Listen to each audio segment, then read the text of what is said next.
Welcome to today's topic, 3 reasons boards are overconfident. I am your host, Robert Berry. Thank you for joining us. And thank you for reading, commenting, and responding on our website, thatauditguy.com.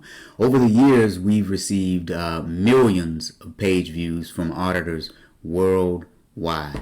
So if you like this content, like it on social media, share it with some of your friends, and leave us some comments. So let's get on with today's topic. The Institute of Internal Auditors recently released a report titled On Risk, a Guide to Understanding, Aligning, and Optimizing Risk 2020. This is a well-researched and wonderfully written report regarding organizational risk. I recommend that every auditor download this material and read it. I'm going to leave a link below in the description if you're on YouTube or if you're on our website. I will cover one important point that was in this report.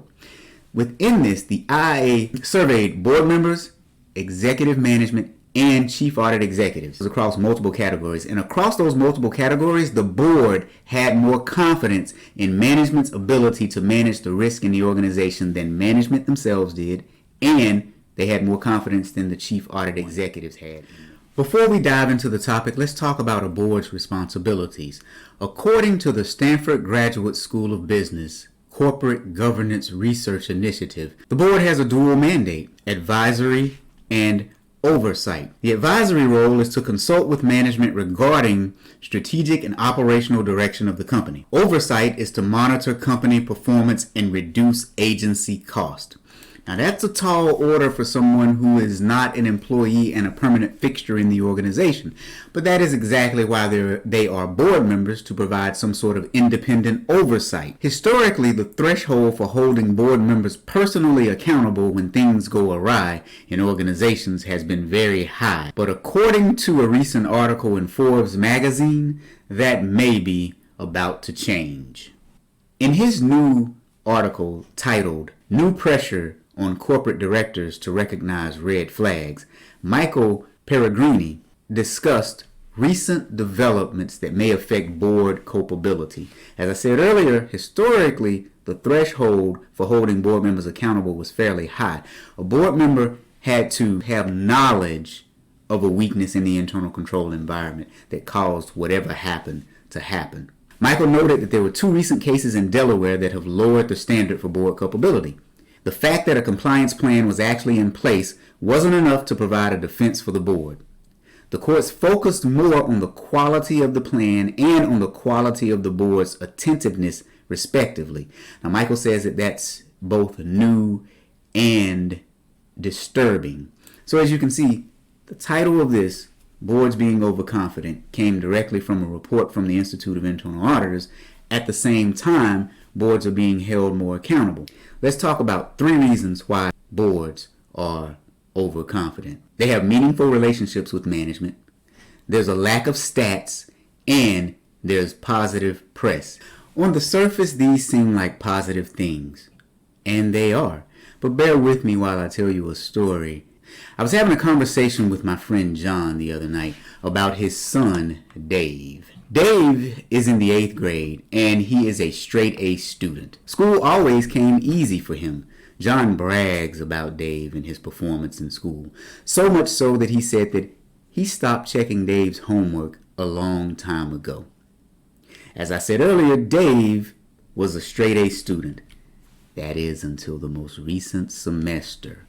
So now, imagine John's surprise when Dave brought home a D. John confronted the teacher. He asked her how could she give Dave a D. The teacher informed John that she did not give Dave a D. Dave earned a D. Now, I chuckled at the teacher's cheeky response, and for a moment I upset my friend. He asked me why did I think Dave's D dilemma was so funny. I told him I wasn't laughing at the fact that Dave made a D, but rather I was laughing at his inability to recognize an internal control failure in his own family. You see, you don't just end up with a D at the end of the semester. Let me say that again. You don't just end up with a D at the end of the semester. There are intermittent steps that you take to get to that point.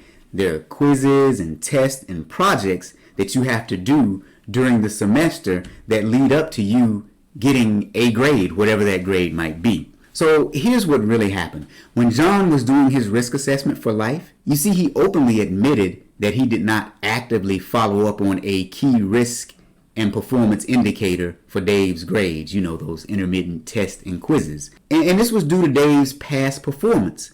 Then, to make matters worse, after missing those warning signs, John immediately lashed out at a teacher instead of confronting the source of his complaint, which was Dave. So you see, because of his close relationship with his son, he actually missed warning signs that something might be awry with his grades. So you're wondering, how does that relate to having close relationships with management? Well, think about it. In Dave's D dilemma, John confronted Dave and John missed out on warning signs. Now consider the fact that when you report to a board, you meet on some regularly scheduled frequency, whether it's monthly or quarterly. You're receiving the company's report card, and the board is able to gauge the company's performance based on the results from that report card. When problems occur, though, long-standing board members can be blindsided by their close relationship because they may have missed red flags, similar to the way John missed potential red flags with Dave. So sometimes a close relationship with management, especially if management has an acceptable previous level of performance, it can skew your view of the organization. Now, hopefully that makes sense. So you see where having a close relationship with management can be a positive on one hand, but it can also be a negative that caused the board to be overconfident. Next, lack of consistent facts is another factor that can contribute to board overconfidence. Consider the fact that John was taken by surprise that Dave made a D on his report card, and he never thought about the intermittent evidence that served as warning signs for Dave's performance. As I stated previously, there were tests and quizzes along the way. These should have been key risk indicators that Dave's grades were going to slip. And if you think about it, most organizations don't have a robust enterprise risk management function where they've identified key risk and key performance indicators. In lieu of this, most board meetings serve as a means to show off accomplishments or to explain blundering mishaps. The lack of consistent facts that provide indicators as to what's happening, or let me rephrase that, the lack of consistent facts that give some insight as to what has happened, what is happening, and what will happen can lead to board overconfidence. All right, so now, our third item. You're probably wondering, how in the world can positive press lead to overconfidence? Well, think about it. If you're a stakeholder in an organization, whether you're a board member or an employee, you most likely follow that organization in the news. So you probably have an app set up on your phone that gives you news alerts anytime there's a story about your organization. And so every corporation also has robust marketing functions whose purpose is to spread the good news about the organization. Now that's a really good thing. But if you think about it, your news feed is bombarded with positive information. Now on the other end of the spectrum, it's bombarded with extremely negative information. Because that's the only time stuff makes the news, if it's good stuff coming out of your marketing department or if it's bad stuff. So first you have that positive content coming at you from the business itself. Then you have that negative news coming from any hiccups or potential hiccups that have occurred.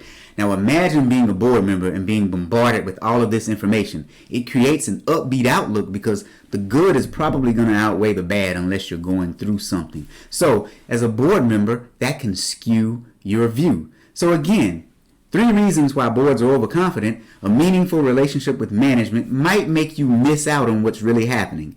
A lack of stats leaves you at a point where you're not getting that intermittent evidence that leads you to the conclusion. You just get to the board meeting and here's the results.